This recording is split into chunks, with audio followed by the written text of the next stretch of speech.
টালিগঞ্জের জনপ্রিয় নির্মাতা সৃজিত মুখোপাধ্যায় ও অভিনেত্রী স্বস্তিকা মুখোপাধ্যায় এক সময়ের চর্চিত জুটি। পুরো ইন্ডাস্ট্রি জুড়ে ছিল তাদের সাতকাহনের গল্প। তবে সেই সম্পর্কে ফাটল এলেও চির ধরেনি বন্ধুত্বে। প্রেমের সম্পর্ক চলে গেছে ঠিকই, তবে টিকে আছে বন্ধুত্বের সম্পর্ক।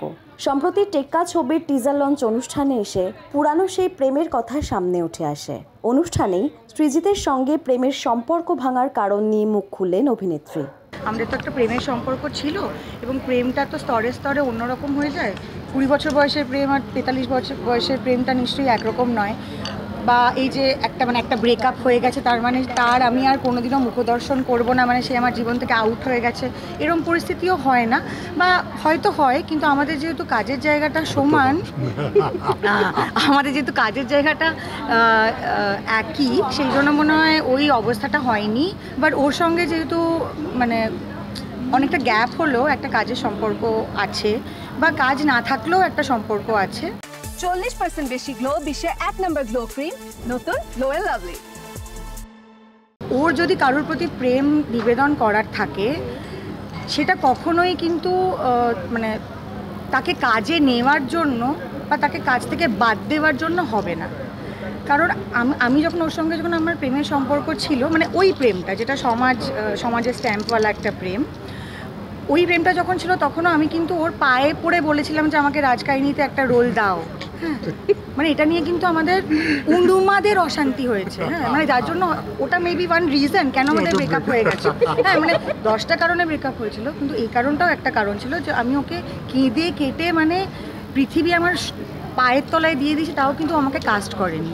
দীর্ঘদিনের প্রেম আর ভালোবাসা দ্রোহের রূপে এসে ভাঙনে পরিণত হয়েছে ঠিকই তাদের। তবে সৃজিতের সঙ্গে বন্ধুত্বের সম্পর্ক অবশ্য টেক্কা সিনেমায় চুক্তিবদ্ধ হয়েই জানান দিয়েছে পুরো টলিপাড়ায়। সম্পর্কের খাতিরে বা ভালো লাগা বা ভালোবাসার খাতিরে তাদের কখনোই কাস্ট করবে না।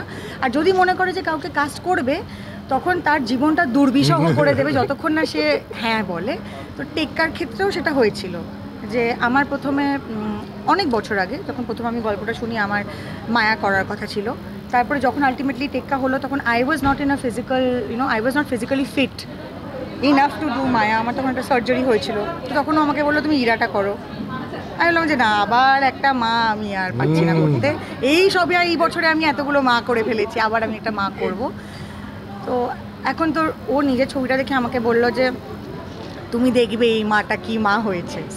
অন্যদিকে প্রেম নিয়ে খোলামেলা সাংবাদিকদের সঙ্গে কথা বলেছেন সৃজিতের কথায় সুর মেলালেন স্বস্তিকাও। আমাদের তো আলাপ হওয়ার এই পরিধি তো এইটুকু, এর মধ্যেই ম্যাক্সিমাম লোকের সাথে আলাপ হয়, কারোর সাথে বন্ধুত্ব হয়, সিনেমা দেখতে যাওয়া হয়, খাওয়া দাওয়া হয়, এবং কিছু ক্ষেত্রে প্রেম হয়। তো সেখানে কিন্তু আমি খুব স্পষ্ট করে বলে দিই যে দেখো, আমার প্রফেশনাল আর পার্সোনাল কিন্তু একদম আলাদা। এইটার জন্য ওইটা হবে না, বা ওইটার জন্য এইটা হবে না। এই তুমি যদি ভেবে থাকো যে তুমি আমার সাথে প্রেম করলে বা বন্ধুত্ব করলে বা আমার বন্ধুবর্গের মধ্যে থাকলে বা আমার কাছের মানুষ হলে তুমি আমার পরের ছবিতে পাঠ পাবে, এটা কিন্তু কোনোদিন হবে। আমাকে যদি দেয়নি, কাউকেই দেবে না। সৃজিতের টেক্কা সিনেমায় ইরার চরিত্রে অভিনয় করেছেন স্বস্তিকা। কেন্দ্রীয় চরিত্রে অভিনয় করেছেন দেব রুক্মিণী। দেব এন্টারটেনমেন্ট ভেঞ্চার্স প্রযোজিত এই সিনেমাটি মুক্তি পাবে 8ই অক্টোবর। পারমিতা আচার্য, সময় সংবাদ, কলকাতা।